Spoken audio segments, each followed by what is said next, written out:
So I've been seeing a bunch of stuff on Instagram about coffee raves, and I'm wondering, why is no one inviting me to a coffee rave? Am I not cool? Am I too old? Anyway, cheers from True Love Coffee Company, San Juan Capistrano. Sliding into your screen is not just any coffee bag. It's a Roastar coffee bag. Don't need thousands. Personalized just 25 in Roastar's Design Lab. No design experience needed. Choose a pattern, add your logo and text, or create something memorable with AI. Being made in the Midwest, you can expect it on your doorstep in no time. Now that was smooth.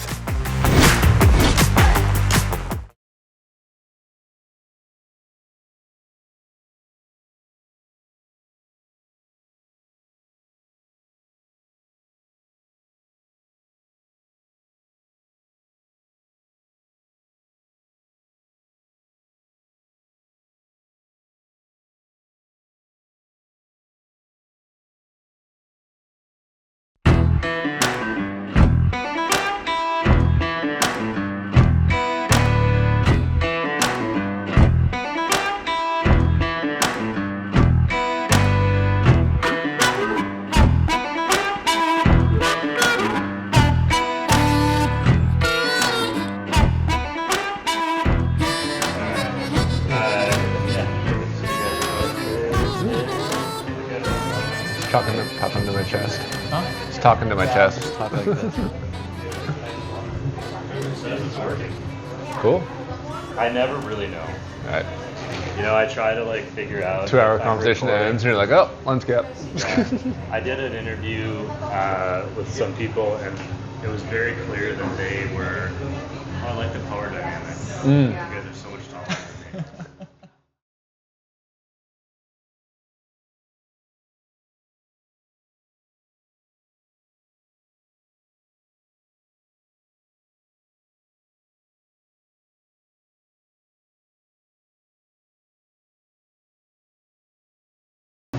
So I'd say, hey everyone, welcome to True Love Coffee Roasters. It's the first stop of the Coffee People podcast.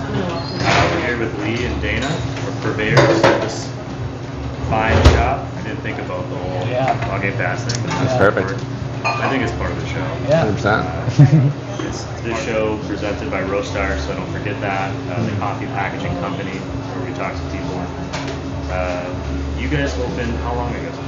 February, so February 3rd, yeah, opening day. 4 months ago. So Yeah. barely open.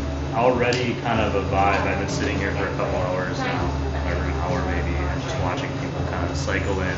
Not crazy rush, but just a constant stream of local people. How does it feel to be, after a long process, which if people listen to our first show together, they can learn about. Right. How does it feel to just be here, sitting here, watching people drink your coffee?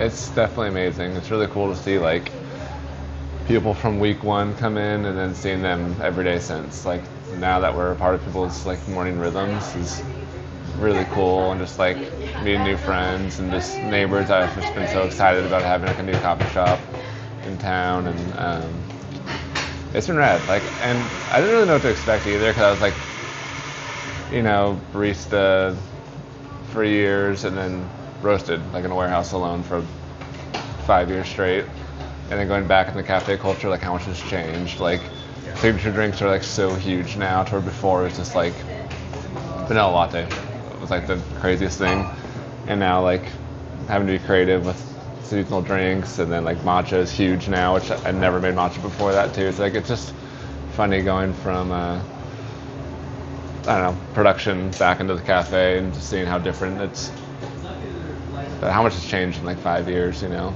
But Dana, when we first met last year, you were kind of new to this. How do you feel you've adapted to the coffee culture, coming from hospitality?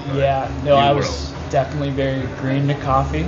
I couldn't steam milk. I was terrified of steamer, and never worked in food and beverage in the past. I think the thing that helped me with hospitality is like just like speaking with the guests isn't any different. Connecting with people that walk into the bar, it's no different than greeting someone at a hotel or anything I did in my past. So I think that was an easy transition. I think just learning to be a barista and like starting from the ground up was kind of challenging, but it's been fun. It's been fun to kind of start over and learn something. And that's been like something rad he's brought to this, is that like professionalism. Like he'll remember someone's name that came in once, like in the beginning. Like he's just so. He goes, "Hey Ryan." Yeah, like he's. And then most baristas are just like great at making drinks, but like bad with humans. So like establishing that like culture here early on, like we like know and care about people's day to day more than just making their drink. Because I'll like remember someone's drink order, but like not their name and like no details about their life, and then you'll like follow up with like how's so and so doing? Like I don't know, it's just like establishing that culture is huge. Because that's like definitely a shortfall of mine, is like name recognition and so. I mean, as we're sitting here, half a dozen people would walk in and walk past our camera, obviously, which is great, to create the vibe. You mentioned specialty drinks being a thing. You just put a post out about all these rom-com drinks. Oh yeah. Is that like a thing you're enjoying doing, or are you doing it because the people are demanding it? Oh, I'm definitely enjoying it. But I definitely see like a trend in like kind of more mocktail-y, iced, refreshing drinks. I like keep leaning into that. Like this last season, we didn't do any flavored lattes, and like halfway through the season, I was like, oh, probably should have done a flavored latte, because like what people really want. But I don't know, I just like playing with syrups and making homemade things. Like I definitely am enjoying it. It's just exercising a new muscle, just like, and still trying to find the balance of sweetness. I have to like really lean on people around me to like taste test syrups, because I always undersweeten things, and I'm just so used to like this. So like a latte, I'm like, so much milk, like I just like can't figure out how to balance the sweetness. That's why I definitely like lean on my wife and other customers and stuff. So like, hey, try this. So it is super fun. It's just a new experience. Yeah. What has been the response? Obviously, there's people here, but you're kind of in a strip mall. Mm-hmm. It's kind of a weird parking to get in and out. Mm-hmm. How are people finding you? Has San Juan responded to Truly? A lot of people have been like word of mouth or like Instagram. Like there's been some people that have done posts or TikToks and stuff. So a handful of people come in like, oh, I found some TikTok, which is always cool. But then like we got a really cool sign painted by my friend Kyle, and it's like visible from Trader Joe's, which is super nice. So people walk out of the grocery store like, whoa, I didn't know there's a coffee shop here. Yeah. And it's always funny to me because it's like I've been here for years trying to get this open. So I'm like, how did you not know? But then I was like, oh wait, we didn't have like a sign out or anything. So it's funny that people like just stumble across it. Because it is a very passable area. Like this was an abandoned building for years, and then like mortgage offices and stuff. So it's like it's not like a high foot traffic area. So I was never too sure like how I was going to do. Like people can't really walk here, but there is plenty of parking, which people have been really excited about in San Juan, because parking's getting hard here. So that's been like nice for like the locals. San Diego's talking about paid parking at the beach, and people are losing it. Dana, one of the things you bring with your hospitality experience is kind of creating an environment. What's kind of the culture you wanted people to? What do you want people to feel when they come into the shop? I try to just be welcoming to everyone that comes in the door. When I first got into coffee, I had this idea in my head that it might be a little stuffy in certain coffee shops, just with past experience I've had. And I think my brother's big on this too, is just creating a warm, welcoming environment. And that's kind of like my background in hospitality, was creating that experience. And I wanted to replicate that here and just, connect with each individual that comes in and get to know them and make this a regular coffee shop for them. And, yeah, name recognition is huge, and just, connecting on a personal level. The name True Love Coffee Company. I always want to say coffee roaster. True Love Coffee Company. Have you seen people fall in love with the shop in the 4 months that you've been there? Has there been It's been a few first dates for sure. Definitely a few dates. First dates, yeah. And then I've seen people come here before their wedding, so they're all in like their wedding get-ups. We've definitely booked a lot of weddings with the coffee cart from this. Yeah. You're still running the coffee cart? Yeah, for sure. Yeah, it definitely makes us like run a little slimmer here because it's hard to like staff them both, but it's just there's so few coffee carts to where it's like plenty busy, great margins, and just good experience and exposure too. So we'll probably cater forever. It's just a good gig. But yeah, I'm excited to see if more people do. I'm drinking one of your batch brews. What am I drinking today? Anaerobic Rwanda. Oh, that's your batch brew? Yeah. Okay. Just like your basic, yeah. I mean, it has like a ton of flavor. I was like, this doesn't seem like my normal. Okay, so yeah. you want a fancy batch brew is True Love Coffee Company. Because it's like what all the baristas just drink all day long. We all just get small cups, just keep topping it off. So it's always put some fun on that, Anything that we missed or you want people to know about where True Love is going over the next 4 months, a year, 10 years? I feel like now that the cafe is moving, we've got a great staff, and we're really trying to push wholesale more. So if you need any coffee. Speaking of, we should actually have you look at this camera and tell people who you are, because I never asked your name. And then let them know how they can find you. My name is Lizotte. And I'm Dana, Lizotte's brother. And you can find us on Instagram at True Love Coffee Co. And here in person at 32122 Community Capistrano. In San Luis Capistrano. Yeah. I think we're going to take a tour.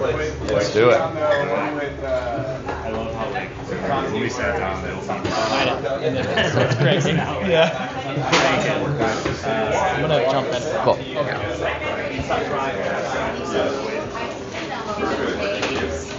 See our storage room's looking.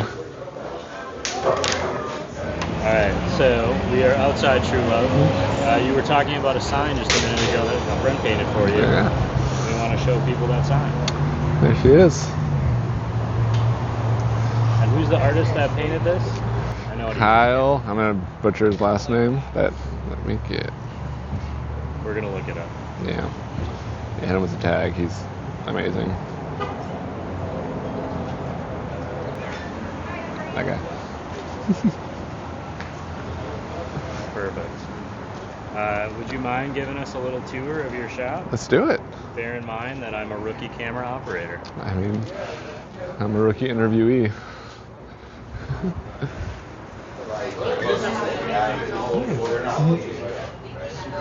Nice. For a secret closet.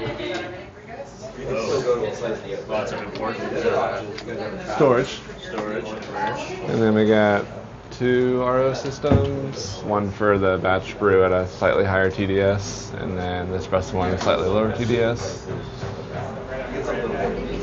How did you kind of come up with the aesthetic of the shop? Just like old American vintage dinery.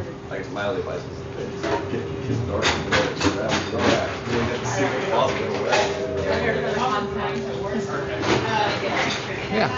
And then Taiwan's known to be pretty Westernish, so we wanted to nod to that too. So we have the pattern tile. Yeah. And we're looking at the La Marzocco. How did you end up deciding on the equipment you have? I mean, I love the all white aesthetic. The FB80 is always my favorite machine. I love the curves of it. It's just a really classic looking machine.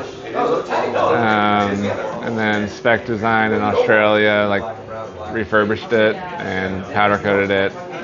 and then like antiqued brass for all the hardware on there, and then the oak knobs. That's really stoked on. And then I love the EK. It's like my favorite grinder ever. We pull shots on it. That's what we do all of our single origin on, and then batch brew and pour overs with it. And then we do the E65 for our decaf and the E80 grind by weight for the blend. It just helps people be so consistent, never have to weigh it, it's weighing itself. And then big puck press fan. Now everyone's tamping with the same amount of pressure, because you train 30 pounds and then everyone's 30 pounds is way different. So it's just nice to have that level of consistency there. Come check out our closet. It's nice and tight. This is our more fancy cups. behind the scenes. Mm-hmm. True Love Coffee. Uh-huh. Is that cold brew that you guys are doing? Yeah, it's still brewed hot and then rapidly chilled. And then, yeah, we do a single origin natural Ethiopia. It's just like real bright and light and crispy. It's definitely a fun one. Yeah, so they designed it all here, and it's all cut and sewn in Los Angeles. And then like the denim they get is like Japanese denim, Italian leather. It's like just super high-end clothing, but it's like built just definitely to last, or like timeless pieces.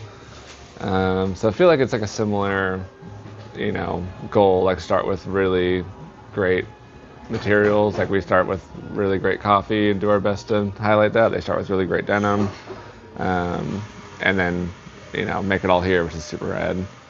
Like people have come in, grab a cup of coffee, then walk out with a $2,000 jacket. Like it's pretty wild, but I don't know. It's just been cool to have like this store for people to like walk around and shop around, and while they're waiting for their coffee, it's not just like standing there watching you make their drink the entire time. So if you could kind of just, if I were to say, hey, what has been the most rewarding part of this experience? The first less than half a year that you've been over. Mm-hmm. What would you say?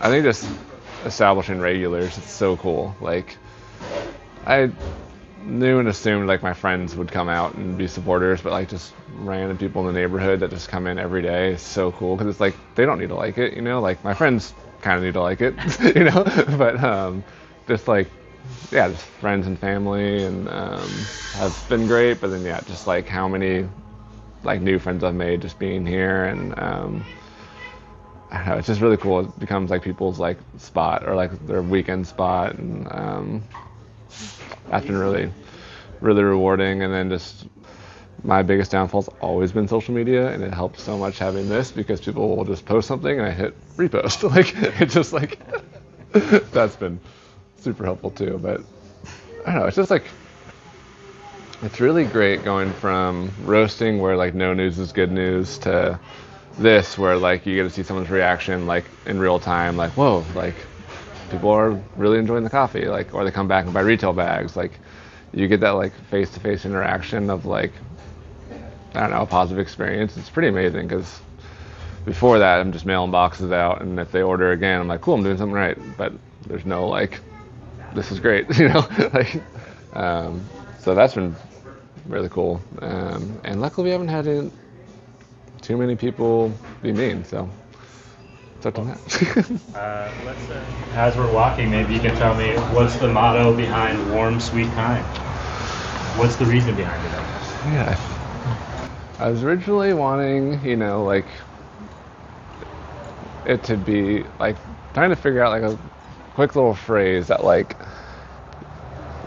you think when you think of our coffee. The sweet kind of worked in two ways, with like just a lot of the coffees we source are like, brighter, more fruit forward, sweet coffees. But then the warm being like, just like a cozy spot. Like, I think that's something a lot of like the second wave shops did really well, where the coffee was kind of horrible, but the vibe's always so nice. You just want to like hang out in there and just like, I don't know, it's like a warm, inviting space. And then Kind's just pretty self-explanatory. But there's a quick little motto that Yeah, I don't know. It just came to me.